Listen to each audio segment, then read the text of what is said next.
Hey, how's it going? Hey, Nick Digilio here. Thanks for stopping by the old YouTube channel. Subscribe, tell your friends. I've got a podcast coming up in late January. I'll be with the Radio Misfits Podcast Network. It's going to be a great podcast, very similar to what I used to do on WGN. That'll be launching towards the end of January. It'll be twice a week. On the Radio Misfits Podcast Network, so keep that in mind. Subscribe when it starts. And also go to Patreon, patreon.com/NickDShow. Patreon.com/NickDShow. Become a patron. Give sort of a little dough. Get on a tier, $3 a month, $9 a month. You'll get not only the regular videos that I provide and some of the other things, but some personal messages from me and videos that no one else can see, only patrons can. And some of those videos are going to be about behind-the-scenes stories at a certain radio station I used to work at, and you'll get the real deal as to what went down at that radio station. Anyway, we'll get into that. So go to patreon.com/NickDShow. Okay, I am seeing Nightmare Alley tonight. Nightmare Alley is Guillermo del Toro's new film with, an amazing cast. Bradley Cooper, Cate Blanchett, Toni Collette, Willem Dafoe, Richard Jenkins, Rooney Mara, Mary Steenburgen, David Strathairn, and of course Ron Perlman, who is pretty much in almost all of Guillermo del Toro's movies. It is a period piece, another fantasy sort of horror film about a traveling carnival and a guy with psychic powers played by Bradley Cooper who gets into this carny world and hooks up with a psychiatrist who does very radical things, played by Cate Blanchett. And I'm looking forward to it. I hear mixed things about it.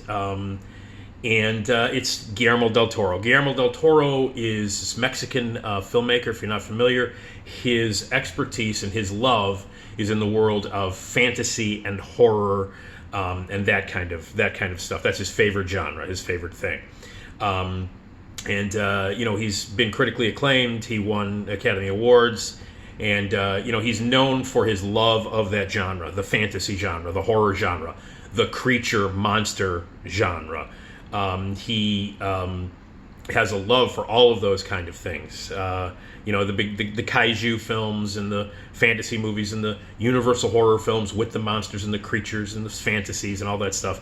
He's a geek. He's just a big, goofy geek. And he's a big collector, like his collection of stuff that he gets. He's obsessed with buying things on eBay. His house is just loaded with all kinds of crazy shit. He recently got married, and his wife is putting up with like loads of memorabilia and statues and all kinds of crazy fantasy, sci-fi, horror shit all over the house. So he loves the genre. He loves fantasy. He loves horror. He loves monster movies, and so do I. The thing is, I love him. I have issues with the movies that he's directed, though, in the past. He is part of this great trio of Mexican directors. They call themselves, and they have been dubbed as the Three Amigos. And those Three Amigos consist of Guillermo del Toro, Alfonso Cuarón, and Alejandro González Iñárritu. And they are the Three Amigos. And over the course of the last 10 years or so, they have made themselves very well known. They had for years before that, but they seem to be like cleaning up. They have been cleaning up at the Oscars over the past years. Alejandro Iñárritu won Best Director 2 years in a row. I think he's one of the only directors, or maybe the only director, to win the Oscar for Best Director for 2 years in a row. He won it for The Revenant and the year before for Birdman. And Alfonso Cuarón also won for Best Director, I believe it was for Roma, if I'm not mistaken. I think he won Best Director for Roma. Maybe he didn't. No, he did. He was nominated for Gravity as well. Anyway, they've made their mark, and then a couple of years ago, 3 years ago, Del Toro joined the other two amigos as multiple Oscar winner when his film Shape of the Water won Best Picture. He won Best Director and Producer and all that stuff. So he won a bunch of Oscars. Cuarón won a bunch of Oscars, and Iñárritu won a bunch of Oscars as well. Over the years, they have directed a lot of movies, The Three Amigos. And I have to say that of The Three Amigos, despite the fact that Del Toro shares a passion and a love for the fantasy, horror, monster, creature genres, he's my least his movies are my least favorite of The Three Amigos. I think my favorite of The Three Amigos is Alfonso Cuarón, and I love Inarritu's work too. Inarritu directed The Revenant. He directed Birdman. He directed Beautiful. He directed Babel, 21 Grams, and the amazing Amores Perros, which I still think is the best movie he's directed. Although Birdman's my favorite of his movies, but I love all of those movies. But Cuarón directed Roma, which is extraordinary, Gravity, which is amazing, Children of Men, which is one of my very favorite movies of all time, an astonishing movie that I just think is groundbreaking and landmark and great and legendary. Children of Men. He directed the best Harry Potter movie, Harry Potter: The Prisoner of Azkaban. He did Y Tu Mamá También, which is an amazing film, and Little Princess he did back in the mid-90s. He did a version of Great Expectations that, despite having Gwyneth Paltrow in it, was really beautiful and really well done. So Cuarón is the guy that I kind of like the most. So Del Toro, interestingly enough, has done movies that I just kind of like. So I'm looking at telling you about Del Toro before I see Nightmare Alley. The movies that he's produced or the things that he puts his name on, I have a tendency to actually like more than the things he's directed. So he supports a lot of genre stuff, the fantasy, the horror stuff, and I kind of like other directors' stuff that he maybe co-writes, that Del Toro co-writes or produces. I prefer that over the things that he actually directs. Some of the stuff that he's produced in the past, he just produced a film called Antlers, which just came out, which wasn't great, but he produced that. He produced Robert Zemeckis' version of The Witches, which is terrific and a wonderful piece of genre filmmaking. Of course, it's Zemeckis, so of course it's good. He produced Scary Stories to Tell in the Dark, which was a movie I didn't think was going to be any good, based on these children's books, and it was really scary and really good. He didn't direct it. He, I believe his name was on the credits as a story writer, but he executive produced it. He put the money up. He gave the movie life, and so we thank him for getting the movie made. Scary Stories to Tell in the Dark, which I loved, thought was really scary. If you haven't seen it, don't be put off by the fact it's based on these children's books. It's a really creepy, PG-13, deeply scary, awesome movie Del Toro produced. He also produced Mama, a terrific horror film with Jessica Chastain. He produced Splice, I should say. He produced The Orphanage, which is a movie that I adore, which is a terrifying movie that he produced for J.A. Bayona, who is from Barcelona, a great Spanish director, who one of his first movies was The Orphanage, and Del Toro helped get that made. And again, it's a creepy ghost story, very scary movie, the kind of stuff that Del Toro likes, so he produced it. And Bayona directed it. He would direct Jurassic World: Fallen Kingdom, which I think is the best Jurassic movie ever made. He also directed the incredible movie A Monster Calls, if you've never seen that. He also directed The Impossible with Naomi Watts, which was a great movie. So that's this guy. He kind of launched J.A.'s career, who would go on to make these big movies. And yet, I think The Orphanage is still the best thing he ever directed. He also directed a few episodes of Penny Dreadful, J.A. Bayona. So I kind of prefer the stuff that he produces, like the TV show The Strain, which was this weird, crazy, ballsy, vampire zombie kind of combination, infection kind of combination TV show that I thought was great. The Strain, it was nuts. Del Toro directed a couple of episodes. He produced it. And so I loved that too. So as far as Del Toro's movies goes, Guillermo del Toro's movies goes, if we go back to Cronus, which was this insane sci-fi fantasy movie that he made about an eternal life machine that gets made and all the horrible things that happen. So he works a lot with Ron Perlman. Ron Perlman has been in almost all of his movies. And also a guy named Doug Jones. Doug Jones is an actor who is known for his movement. He does wonderful mime. He's a very great physical actor. So Del Toro puts him in all the creature costumes. There's always like elaborate, imaginative, crazy creatures that Del Toro puts in his movies. He keeps a journal too that he draws in, and so all these creatures pop into his head, whether when he's daydreaming or thinking or having nightmares, and he draws them beautifully. And they're all these like really crazy characters, these creatures and monsters that he puts into these movies, and a lot of them are played by Doug Jones under a ton of makeup.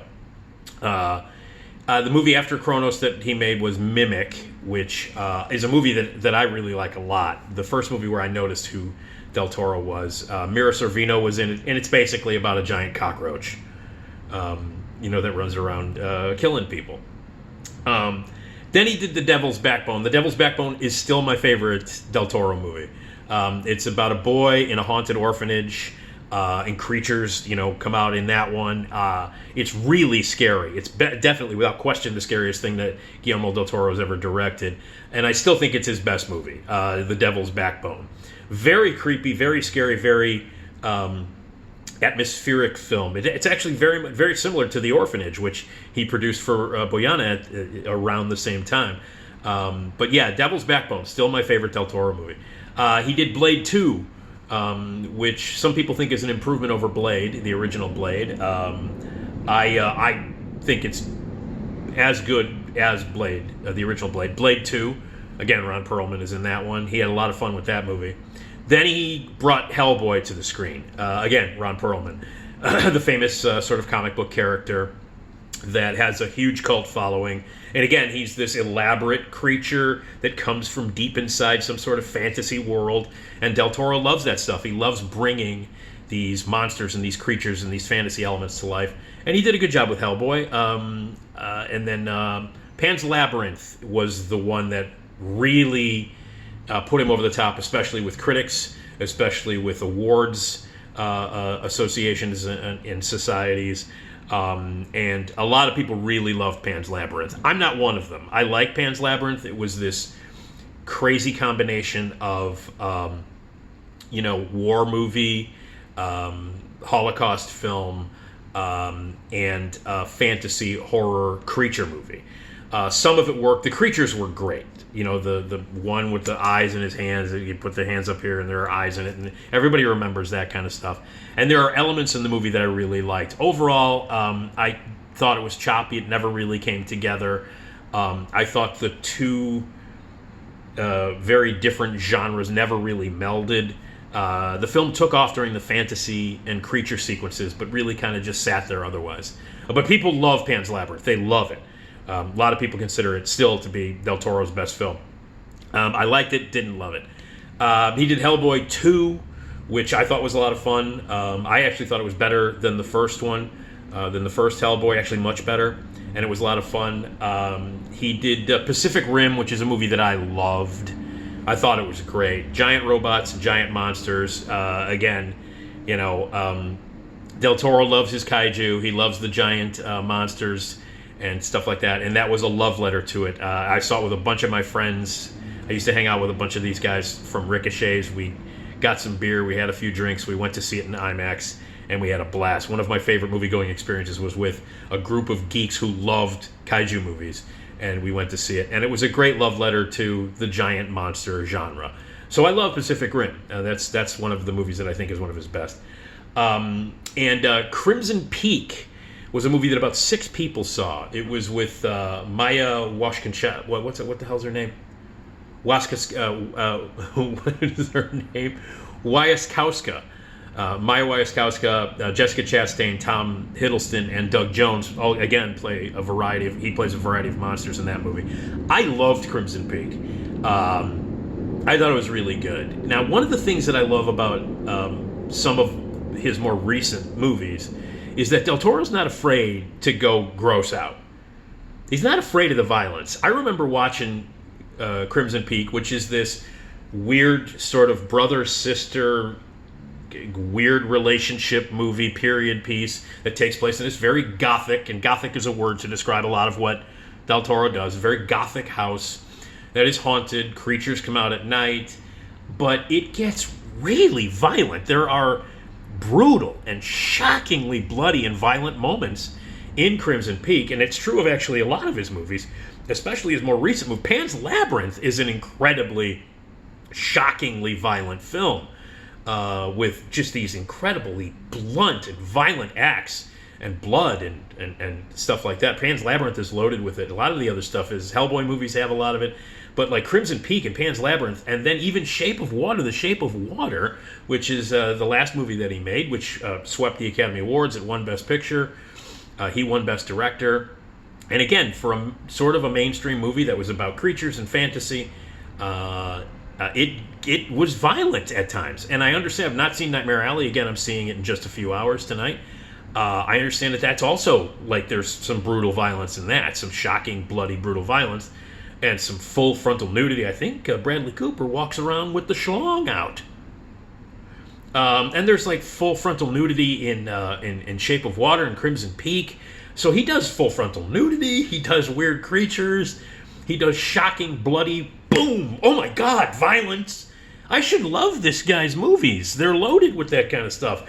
Monsters and creatures and blood and violence and full-on nudity. I should just think this guy's the greatest filmmaker of all time, but somehow a lot of the elements in Guillermo del Toro's movies leave me cold.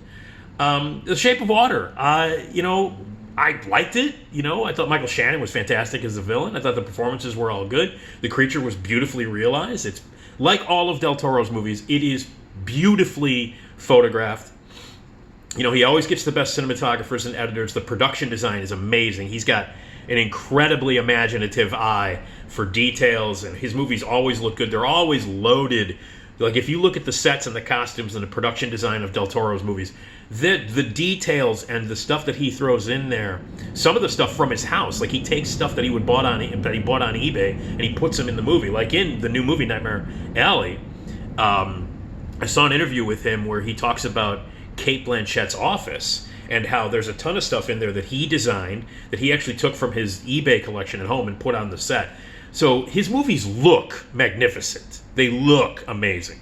Cinematography, production design, sets, costumes. I mean, they're just like jaw-dropping. And Shape of Water was like that. Magnificent looking. I never really got emotionally involved in it. It's like Creature with from the Black Lagoon, only, the woman bangs the creature. That's kind of, it's like obviously Del Toro loves the Creature from the Black Lagoon. The Gill Man, considered one of the greatest and most memorable and iconic creatures in film history. And he kind of does a blatant homage to Creature from the Black Lagoon, only he thought, let's add a bunch of full frontal nudity, a lot of gore, and let's have the main character bang the monster. And that was pretty much it. It wasn't, it didn't break any new ground outside of that. I don't think it was the best picture of that year. I don't think he deserved Best Director that year. I like the movie. It's fine, but I had problems with it. And I have issues with all of his movies in some regard. Again, I still think the best movie he's ever made is The Devil's Backbone. And it's weird to me. It's a conundrum. Like, I'm really looking forward to Nightmare Alley tonight. I'm really looking forward to it. Although, I understand there are no monsters or creatures in it. Doug Jones is not in it. But it does have fantasy elements. It does deal with the scary stuff. And it's got, from what I understand, some full frontal nudity and some gore. So I'm always interested. I know it's going to look good and it'll have a great feel to it. But for some reason, if you look at the list of these movies, and if you talk about who Del Toro is and his influences and what he loves, this is like stuff that's right up my alley. This is stuff that I should love. These are movies that I should love Del Toro's movies as a director. I don't. I like them. A few of them I think are pretty great. Some of them I don't like. It's weird. This guy, on print, if I were to look at it, I would go, oh yeah, this guy's awesome, and I should love his movies. But I don't love his movies. I don't know, it's weird. So that's Del Toro's career. I mean, I'm glad he's around. He makes, even though his movies I think are flawed and I don't love them as much as I should, he's clearly doing much more interesting work than a majority of filmmakers, especially Oscar-winning filmmakers out there. So I love the fact that he's out there and he keeps making movies and he keeps producing cool shit. he keeps that fantasy, sci-fi, horror, gore stuff alive and gives it respect, you know. But again, he's my least favorite of the three Amigos. I should love his work, and those are his movies if you want to check them out. I know a lot of people love them, and I know a lot of people adore Pan's Labyrinth, and I was kind of in the minority, you know, at that time. I remember when my top 10 list came out that year, I didn't include it. People thought I was nuts. They were like, how can you be a film critic and not adore Pan's Labyrinth? I'm like, because it's not that great. So, but again, Devil's Backbone, that's my favorite, and I think Crimson Peak is very underrated. So, anyway, Nightmare Alley, it opens Friday in theaters. I'm seeing it tonight, and I will cut a video with a full review tomorrow, and it'll be on this YouTube channel, and I'll share it, and all that cool stuff. So, thanks. I'm off to see Guillermo del Toro in a little while, and I'll give you a full review of Nightmare Alley, one of the many, many movies coming out for the holiday season and the end of the year of 2021. So, there you go. Hey, thanks for watching.